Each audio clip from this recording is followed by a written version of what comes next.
Assalamu alaikum students, this is Tahim Razik. Hopefully you all are well. This is gonna be our lecture number 7 and we are gonna read page number 83 of your workbook. The date is 8/7/2020 and it's Wednesday. Open up page number 83 of your workbook. Here. First of all, mention date here which is 8/7. 7/7 आपने काम करना है, यहाँ पे date डालें 8/7 and यहाँ पे आपने लिखना है वेंसडे। वेंसडे में डी की आवाज़ नहीं आनी चाहिए, वेडनेसडे नहीं होता, it's Wednesday. Comprehension number 1, what should we do now, अब हमें क्या करना चाहिए। क्वेश्चन पूछा जा रहा है आपसे, what should we do now, हमें क्या करना चाहिए। अब देखते हैं कि यहाँ पे पैराग्राफ में लिखा क्या हुआ है जिसकी वजह से वो हमसे ये क्वेश्चन पूछ रहे हैं, what should we do now.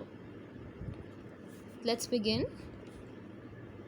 Spring is the most beautiful and attractive season,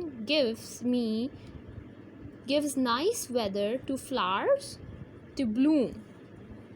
spring जो है यानी कि मौसम बहार, इज़ द मोस्ट ब्यूटीफुल यानी कि बहुत ज़्यादा खूबसूरत, एंड अट्रैक्टिव सीजन्स, और बहुत ज़्यादा दिलकश यानी कि दिल को बहुत पसंद आने वाला मौसम है। गिव्स नाइस वेदर, जो जिसमें बहुत नाइस वेदर मिलता है, बहुत अच्छा मौसम मिलता है। टू फ्लावर्स, फूलों को। टू ब्लूम, खिलने के लिए। ब्लूम का मतलब होता है खिलना, यहाँ पे आप लिख लें खिलना और ज़ेर डालें ताकि खुलना ना पड़े, आप इसको खिलना। टू एन्जॉय स्प्रिंग सीज़न, मौसम बहार को एन्जॉय करने के लिए Iqra and Asma went for a picnic with their families. मौसम बहार को एन्जॉय करने के लिए इकरा और अस्मा अपनी फैमिलीज़ के साथ पिकनिक पर गईं। वेंट का मतलब होता है गईं, गो की सेकेंड फॉर्म है। एवरीवेयर, हर तरफ, was a lush greenery. Lush का मतलब होता है भरी हुई, फुल ऑफ, रिच। ऊपर आप लिख लें रिच। रिच का मतलब होता है बहुत ज़्यादा। ग्रीनरी का मतलब होता है सब्ज़ाज़ार यानी कि घास वगैरह। एंड ब्यूटीफुल फ्लावर्स, और बहुत ज़्यादा खूबसूरत फूल खिले हुए थे हर तरफ। दे ऑल एंटर्ड, वो सब दाखिल हुए। कौन सब दाखिल हुए? अस्मा और इकरा और उनकी families. They all entered in a park, वो एक पार्क में सब दाखिल हुए। The park was also full of colourful flowers, park भी बहुत ही रंगीन किस्म के फूलों से भरा हुआ था। बोथ गर्ल्स लव्ड ट्यूलिप्स, दोनों लड़कियों को यानी कि इकरा और अस्मा दोनों को कौन से फ्लावर्स पसंद थे? ट्यूलिप्स। ट्यूलिप्स फ्लावर का नाम है। इकरा सेड टू अस्मा, इकरा ने अस्मा से कहा, आई लव ट्यूलिप्स, मुझे ट्यूलिप्स बहुत पसंद हैं, मैं उनसे बहुत प्यार करती हूँ। And I will pluck one for myself, और मैं अपने लिए एक तोड़ूंगी, यानी कि एक ट्यूलिप जो है मैं अपने लिए उसको तोड़ना चाहती हूँ, मैं तोड़ूंगी उसको अपने लिए। Would you like one two, क्या आपको भी एक चाहिए? क्या आप भी अपने लिए एक पसंद करोगी tulip? In fact Asma also loved flowers, Asma को भी फ्लावर्स बहुत पसंद थे। टू मच यानी कि बहुत ज़्यादा उसको पसंद थे। बट लास्ट वीक, लेकिन पिछले हफ्ते, लास्ट वीक का मतलब है पिछले हफ्ते, her father told her, her father यानी कि अस्मा के फादर ने उसे बताया, that flowers must not be plucked, कि फ्लावर्स को तोड़ा ना जाए।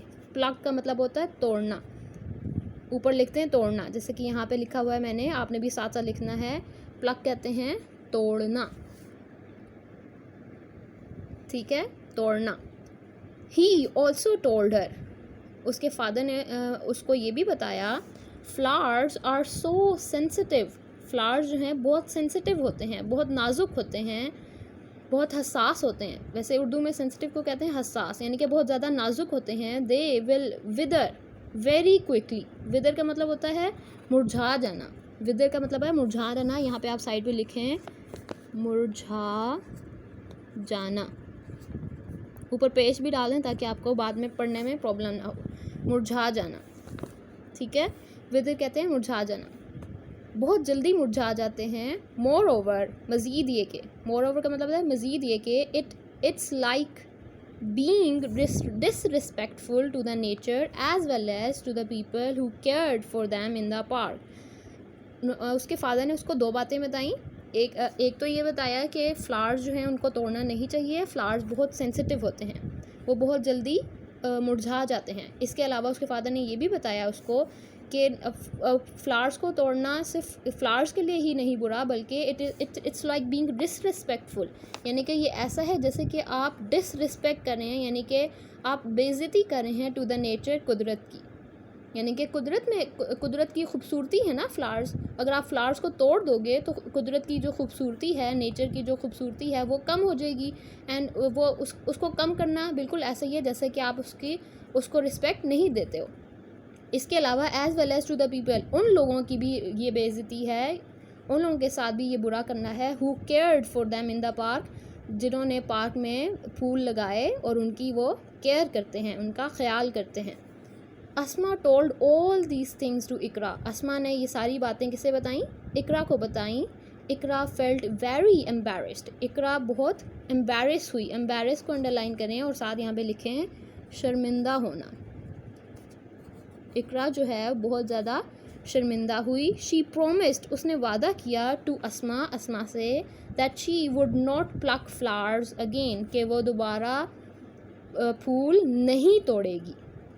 उसने अस्मा से वादा कर लिया कि वो दोबारा फूल नहीं तोड़ेगी. यानी कि अस्मा ने जो अपने फादर की बात उसे बताई थी, इकरा ने भी उस बात को समझ लिया और वादा कर लिया उससे कि आइंदा वो फ्लावर्स को नहीं तोड़ेगी. तो अब ये जो क्वेश्चन पूछा है, what should we do now, अब हमें क्या करना चाहिए? तो आप बताएं स्टूडेंट्स, क्या हमें फ्लावर्स को तोड़ना चाहिए? फ्लावर्स तो हम सबको ही पसंद होते हैं ना, लेकिन अगर हम फ्लावर्स को तोड़ेंगे तो उसका मतलब है कि हम नेचर की डिसरिस्पेक्ट कर रहे हैं. नेचर के अलावा हम उन लोगों की भी डिसरिस्पेक्ट कर रहे हैं जिन्होंने उन पौधों को लगाया और उनका ख्याल रखते हैं.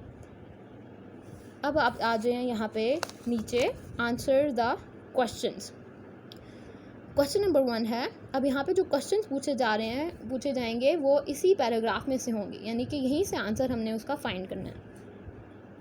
What is the main idea of the story? What should we do now? ये जो स्टोरी है what should we do now, उसका मेन आइडिया क्या है, यानी कि इसके बारे में आप वो मेन बात क्या कही जा रही है उसमें आपको. तो यहाँ पे आप मेरे साथ साथ लिखें, we should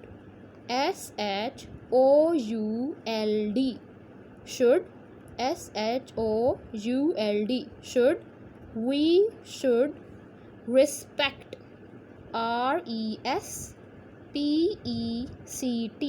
respect, we should respect nature,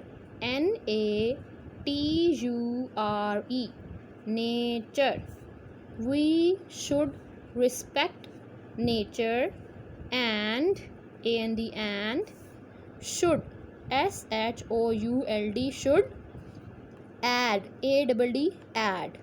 should add to its इसमें पोस्ट ऑफी नहीं आएगा, its beauty,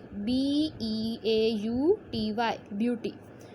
We should respect nature and should add to its beauty, full stop.